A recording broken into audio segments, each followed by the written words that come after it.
Herkese merhabalar. Neşe'nin Tarif Adresi YouTube kanalıma hepiniz hoş geldiniz. Nasılsınız arkadaşlar? İnşallah iyisinizdir. Beni soracak olursanız Allah'ıma şükürler olsun iyiyim. Sadece ayakta fazla duramadığım için yemek paylaşımlarıma uzun bir süredir ara verdim.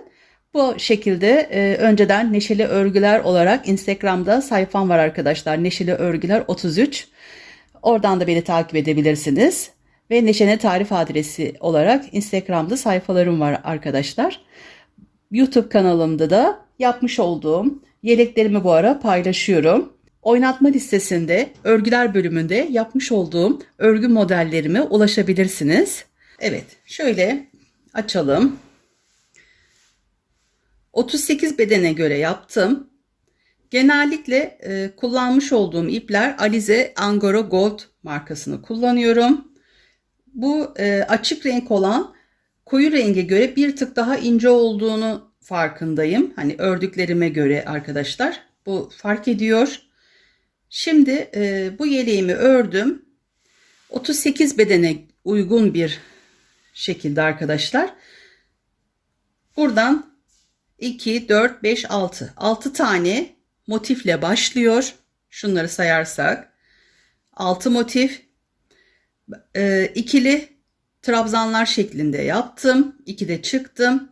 Şöyle 2 sıra yaptıktan sonra 3. sırada motiflerimin yerlerini hazırladım ve örmeye başladım. Bunun yapılışını bir önceki videomda görebilirsiniz ya da oynatma listesi örgü bölümünden de ulaşabilirsiniz.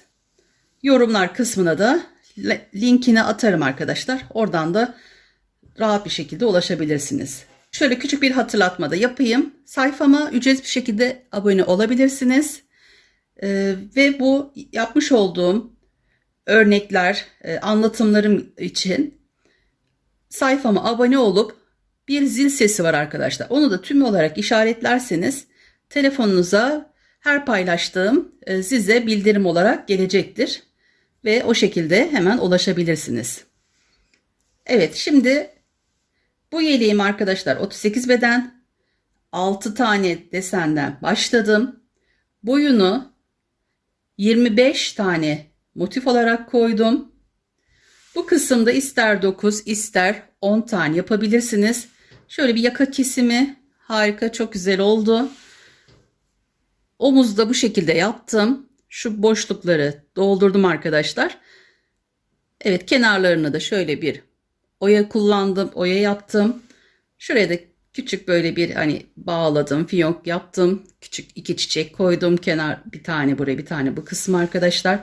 Evet, bu şekilde oldu. Burası 6. Arka kısmı arkadaşlar 12. 12 tane koydum. Yani 6 burası, 6 burası 12. Arkaya da 12 olarak ayarladım. Şöyle kenarlarını da yine 5 zincir çekerek birleştirdim arkadaşlar. Şu şekilde kenarları da çok belli olmuyor. Güzel oldu.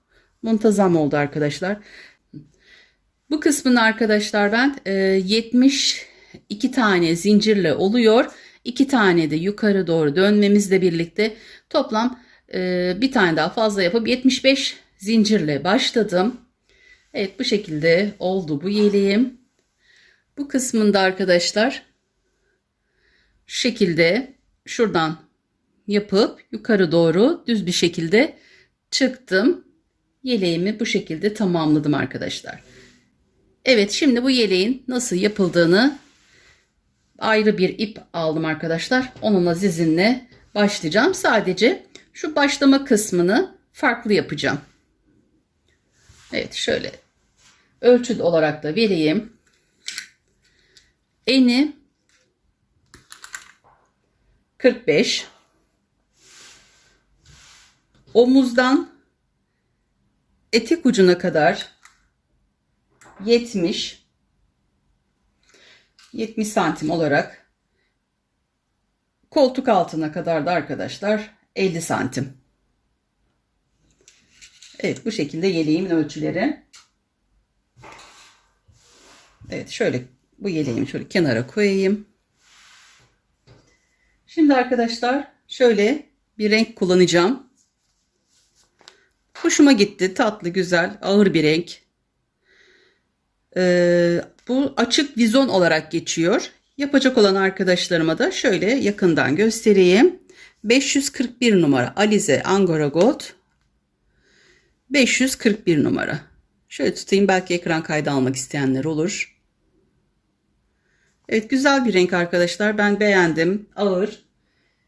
Bu yeleğim içinde size kullanmış olduğum yine ipin numarasını söyleyeyim. İnci rengi olarak geçiyor. 450 arkadaşlar. Bu da 450. Açık, bunun tonları var. Daha da koyu isterseniz yapabilirsiniz. Bu da çok güzel oldu. Ama bu renkte ayrı bir güzel. Ben bunu arkadaşlar 38 beden yapmıyorum. Bir tık, yani burada 6 yaptıysam 7 tane motiften başlayacağım. Evet. Hatta bir tarafını başladım. Onu da sizinle şöyle göstereyim.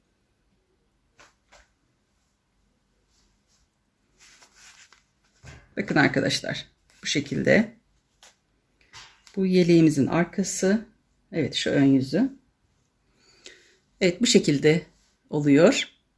Evet, hemen bunun anlatımına fazla vakit kaybetmeden anlatımına geçelim. Evet, rengimizi de tanıttık. 2 numara tığ ile örüyorum. Sorularınız olursa yorum kısmından yazarsanız arkadaşlar, ben oradan elimden geldiğince size yardımcı olmaya çalışırım. Evet, genelde ben iplerimi şöyle iç kısımdan çıkartıyorum. Buradan çıkarttığımız zaman daha rahat oluyor örmesi.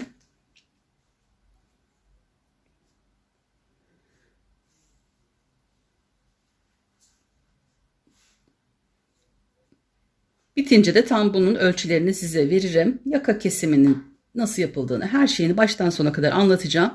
Sadece arkadaşlar bununla farkı olması, sık iğne olarak başladım. Şöyle birazcık bir desen oldu. Şöyle yan yana koyayım, isterseniz siz de görün.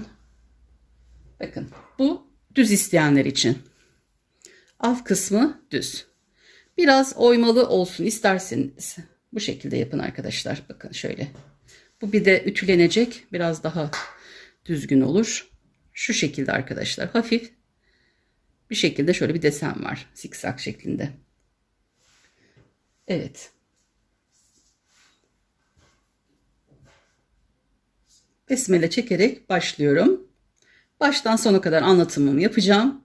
O yüzden size anlatayım. Burada örnekleri şu şekilde koyuyoruz arkadaşlar. Şu kısımlar 10 tane. Şunlar 10. Bunları sayıyorum. 10, 20, 30, 40, 50, 60. 5 tane burada var, 65. 5 de bu tarafta, 70. Buralarda 2 zincir bıraktığım için 72, 74, 76, 78, 80, 82, 84. Bir de başını yaparsak, düşünürsek, bir zincir daha şöyle çekelim dersek arkadaşlar, 85 zincirle bunu başlayalım. Evet, bunu 75 zincir yapmıştık. Bir motif eksik. Bu da bir motif fazla yapıyorum. Bu da 85 zincirle başlıyoruz. Evet, Bismillahirrahmanirrahim diyerek yeni modelimi sizinle paylaşıyorum arkadaşlar. Evet, öncelikle şöyle bir tığıma tutturuyorum, şu şekilde çekip. Çok fazla sıkı çekmiyoruz zincirlerimizi. Zincir çekerek başlıyoruz. Şu şekilde olsun. Çok fazla sıkı olmasın. Alt kısmında bir sıkılık şurada olmasın arkadaşlar. Evet, bu şekilde 85 zincir çekip geliyorum. Evet, toplam 85 zincir çektim. Şimdi ben bunun anlatacağım arkadaşlar. Bunu anlatmıştım. Bir önceki videoma bakabilirsiniz. Şimdi arkadaşlar komple 85 tane sık iğne yapıyoruz. Bunda 2'de çıktım. Bunu da sık iğne olarak yaptım. Şu şekilde her zincirimizin arasına, hatta şöyle 86 çekeyim. Şöyle şu kısmı dönerken kolaylık olsun. Burada her araya batıyorum arkadaşlar. Toplamda şu kısım, şu zincirlerimizin sayısı 85 tane olacak. Her zincirin içine batıyorum. Sık iğne olarak örüyorum arkadaşlar. Her zincirin arasına. Bu şekilde sona kadar gidiyorum ve saydığım zaman 85 olmasına dikkat edelim.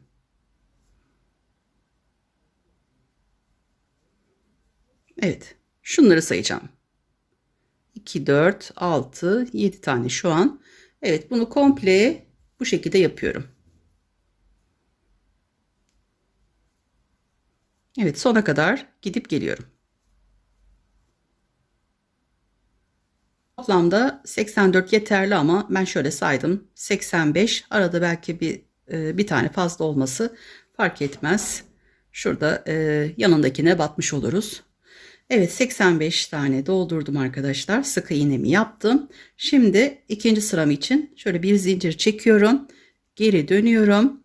Şimdi ilk zincirimin arasına batıp sık iğne yapıyorum arkadaşlar. Toplamda 5 tane zincirimizin arasına yapacağız bunu. Bu biri yaptım.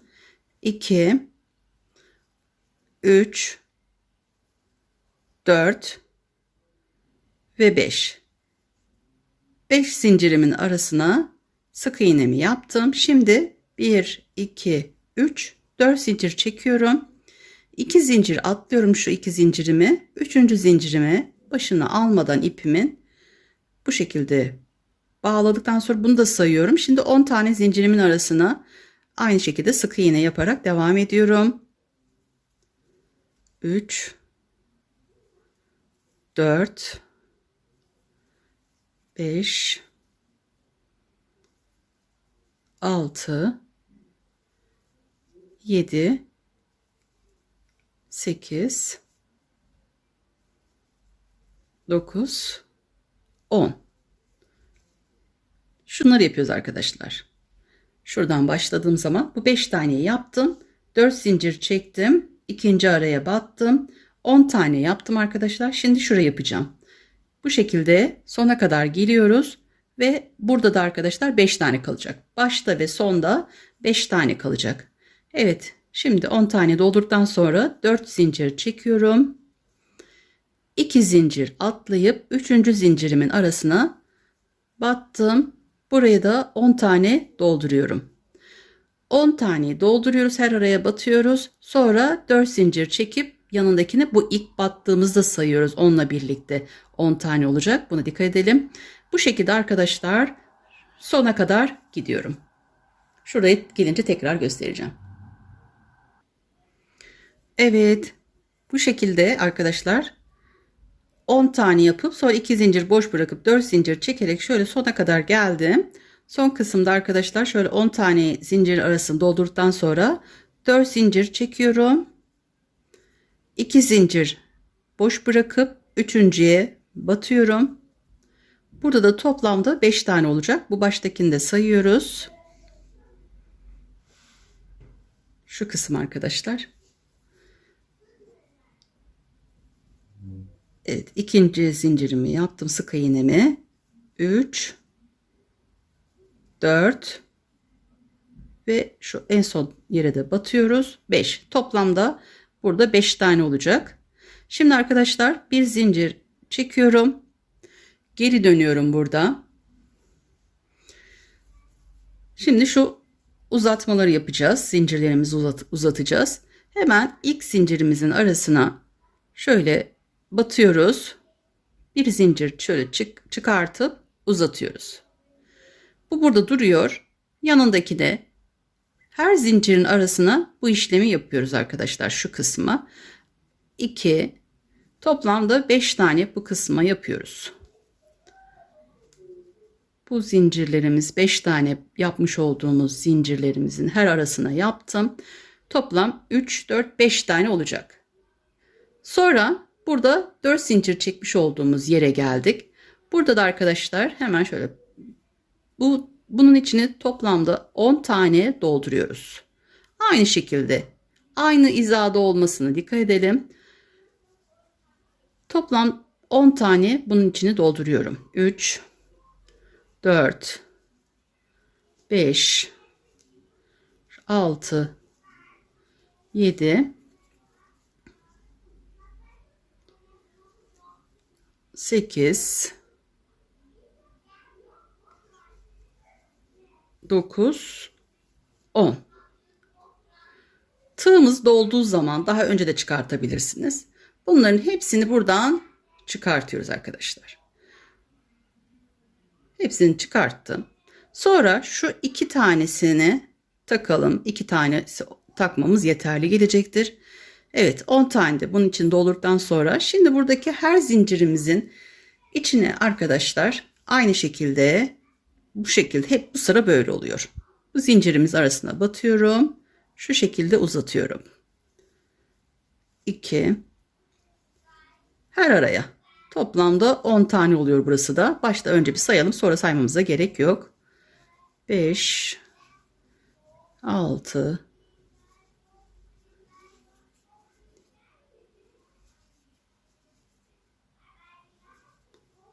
9 ve 10.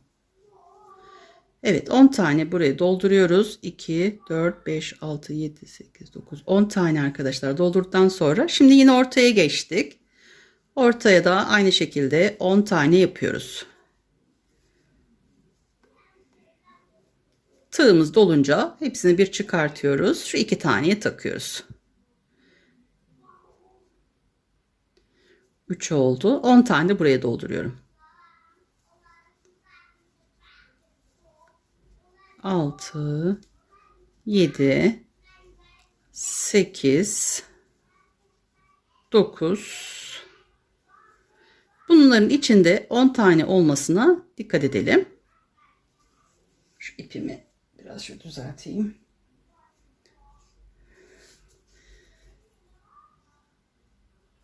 Evet, 10 tane içine doldurduktan sonra yanındaki zincirlere geçiyoruz. Bu kısımları bu şekilde arkadaşlar sona kadar doldurup geliyoruz. Şöyle çıkartıp ikisini takıyoruz ve her arasına 10 tane bu şekilde yapıyoruz. Baştan sona kadar iç kısımları 10 tane, şu kısımlara da 10 tane, başlarda da 5 tane olacak şekilde yapıp doldurup sona kadar geliyorum arkadaşlar.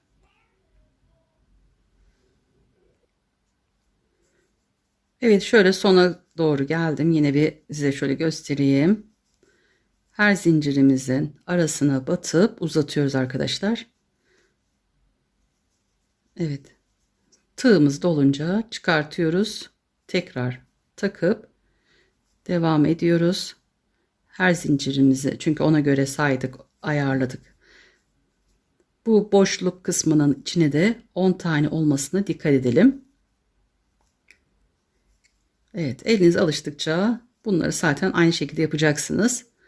Zorlanıyorsanız arkadaşlar, bunları ayarlayamıyorsanız bir kalın şişe yapabilirsiniz. Tığa geçirebilirsiniz.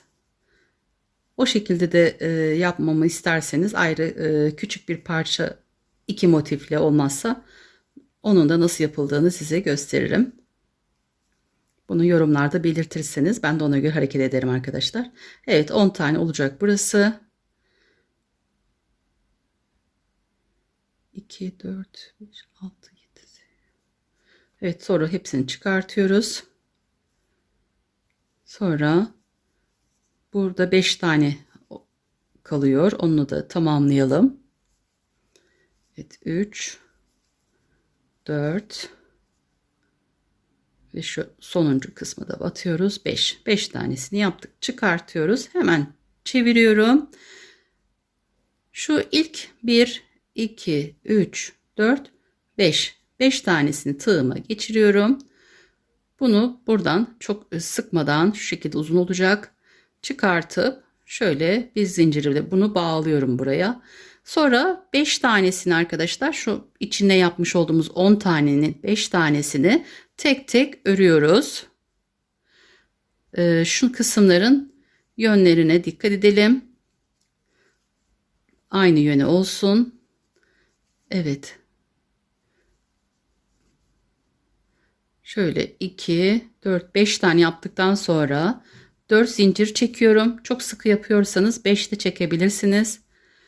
Evet, sonra 5 taneyi de böyle ayrı ayrı bu şekilde örüyoruz. 3 4 5. 5 tane ördükten sonra şu kısmı 10 tane doldurduklarımızın hepsini bir alıyoruz arkadaşlar.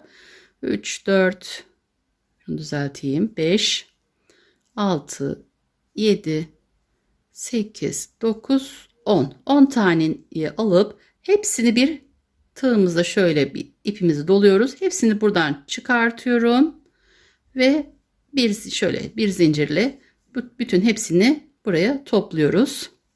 Sonra arkadaşlar burada yanındakine, ortada şunu biraz daha sıkayım. Bu 10 tane içine doldurduğumuz yerin yine aynı şekilde tek tek 5 tanesini örüyoruz. 3 4 ve 5. 5 taneyi ördüm. 4 zincir çekiyorum. Sonra tekrar 5 taneyi tek tek toparlıyoruz. 2, üçüncüyü yaptım. Dördüncü ve beşinci. Evet. Şimdi yine aynı şekilde buradan başlıyoruz. 2, 4, 6, 8, 9 ve 10. 10 taneyi topluyorum. Hepsini bir çıkartıyorum. Şimdi yine aynı şekilde şu arkalarda kalmasın. Buna dikkat edelim. Bazen şu arkada kalabilir. Bunlar görünce bu şekilde hemen toparlayalım arkadaşlar. Kontrol edelim. Evet. 5 tanesini örüyoruz. Bu sırada bu şekilde yapıyoruz hep aynısını. 2, 4, 5. 4 zincir. Sonra tekrar 5 taneyi yapıyoruz tek tek olarak. 3 4 ve 5. 5 tane yaptıktan sonra yine 10 taneyi topluyoruz. Hepsini bir çıkartacağız. 4 5 6 7 8 9 10. Evet, hepsini bir çıkartıyoruz. Evet, bu şekilde sona kadar hepsini aynı şekilde yapıp geliyorum. Şöyle göstereyim.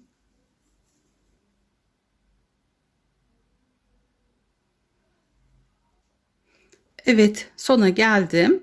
Sonda arkadaşlar 5 buraya yaptık. 4 zincir çektim. Sonra 5 tane tek tek yaptıktan sonra burada 5 tane uzun zincirlerimiz kalıyor. Bunları da 5'ini bir topluyoruz.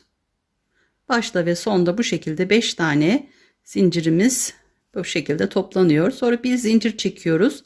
Geriye dönüyoruz. Evet, burası yön tarafı arkadaşlar. Bu şekilde oldu. Şöyle göstereyim. İlk sıramızı tamamladık. İkinci sıramızda hemen bir zincir çekmiştik. Şu ilk zincirimizin içine batıyoruz. Şöyle çıkartıp uzatıyoruz. Sonra yanındakine 2, onun yanındakine de batıyoruz. 3, onun yanındakine 4 ve 5. 5 tane yaptıktan sonra burada bir tane, sadece bu kısımlarda bu şekilde oluyor arkadaşlar. Bir tane kalıyor. Buraya batmıyoruz. Burada 5 tane olacak. Sonra ortaya geliyoruz. Aynı şekilde bu şekilde zincirlerimizi uzatarak içine 10 tane dolduruyoruz. 4 5 6 7 8 9 ve 10. 10 tane yaptım. Sonra buradaki artık zincirime geçiyorum. Burada dikkat etmemiz gereken yeri şimdi söyleyeceğim. Şöyle 2 3 4, 5 tane zincir arasını dolduruyoruz. Sonra arkadaşlar şu aşağıda 10 topladığımız yerin üstte bir zincir var. Burayı yapmıyoruz burada. Hemen onun yanındakini yapıyoruz. Tek ortadakine batmıyoruz. Evet, buraya dikkat edelim. 2, 3, şöyle tığımız dolunca da çıkartıyoruz.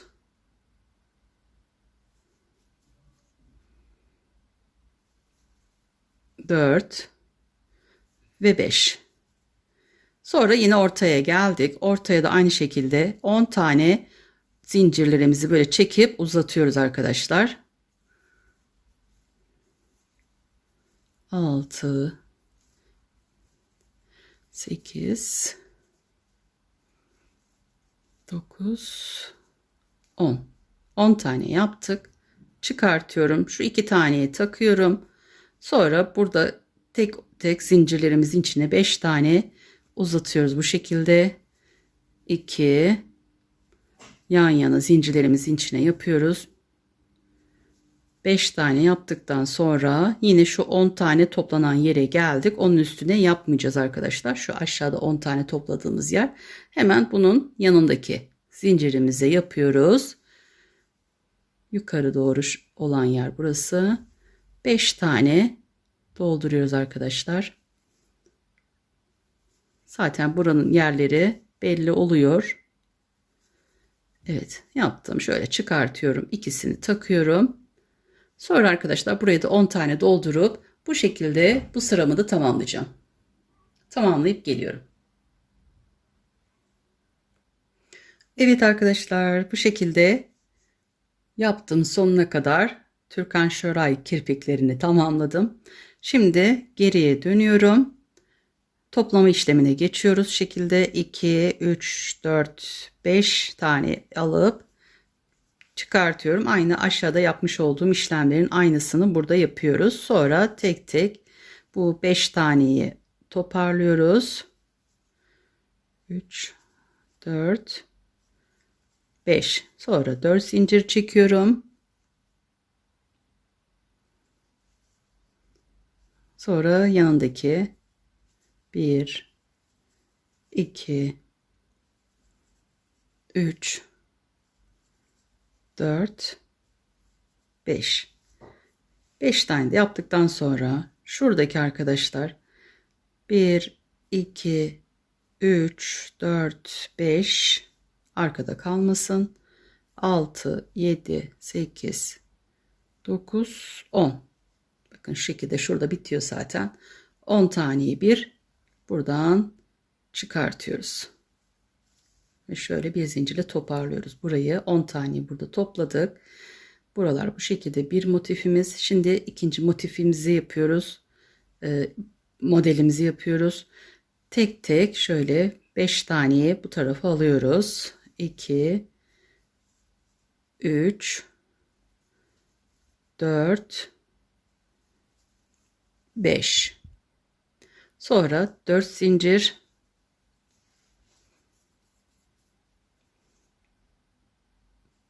1, 2, 3, 4, 5. Bu 5 taneyi de aldık. Bu şekilde oluyor arkadaşlar. Şimdi yine 10 taneyi topluyoruz. Tığımızı alıyoruz. 4, 5, 6, 7, 8, 9, 10. 10 taneyi aldık. Evet, şurada bir tane, bak hemen sayıdan fark ettim. Bir tane bakın şurada şu şekilde olabiliyor. Buna dikkat edelim. Bakın şurada arkadaşlar. Zincirim şu şekilde yatmış. Buna dikkat edelim. 2, 4, 5. Evet, altıncıyı 7, 8, 9, 10. 10 taneyi alıyoruz. Hepsini bir çıkartıyoruz. Arkada kalmasın arkadaşlar. Şöyle arada bir bakın. Zincirlerimiz bazen yatabiliyor. Onlara dikkat edelim. Sonra tekrar bu şekilde arkadaşlar sona kadar yapıyoruz. 2, 3, Bu videomda yakayla bir buraya anlatayım diye düşünmüştüm. Yaka ve başlangıç olarak, ama videom biraz uzun süreceği için inşallah ikinci bölümde anlatırım arkadaşlar. Bir de şuna dikkat edelim. Bakın arkadaşlar, bunlar dönmesin. Düzgün, hani şu dönük olduğu zaman o şekilde kalıyor. Şunları şöyle düzeltelim alırken. Evet. 3 4 5. Evet, 5 tane aldım. 4 zincir çekiyorum. Yanındaki 5 taneyi de bu şekilde yapıyoruz. Sonra 10 taneyi toplayacağız. Sonra 5 taneyi topluyoruz. Tek tek. Evet. 2, 4, 5. Sonra bu 10 taneyi toplayacağım. Yönlerini şöyle kontrol edelim. 2, 3, 4, 5, 6, 7, 8, 9, 10. 10 tane bir çıkartıyoruz. Sonra bu şekilde arkadaşlar sona kadar yapıp ikinci sıramı da tamamlıyorum.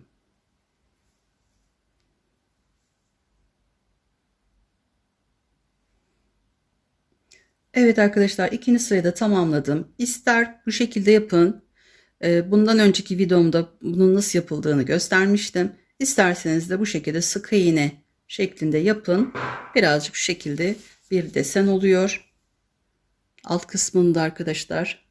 İster bu şekilde, ister de diğer türlü yapıp başlayabilirsiniz.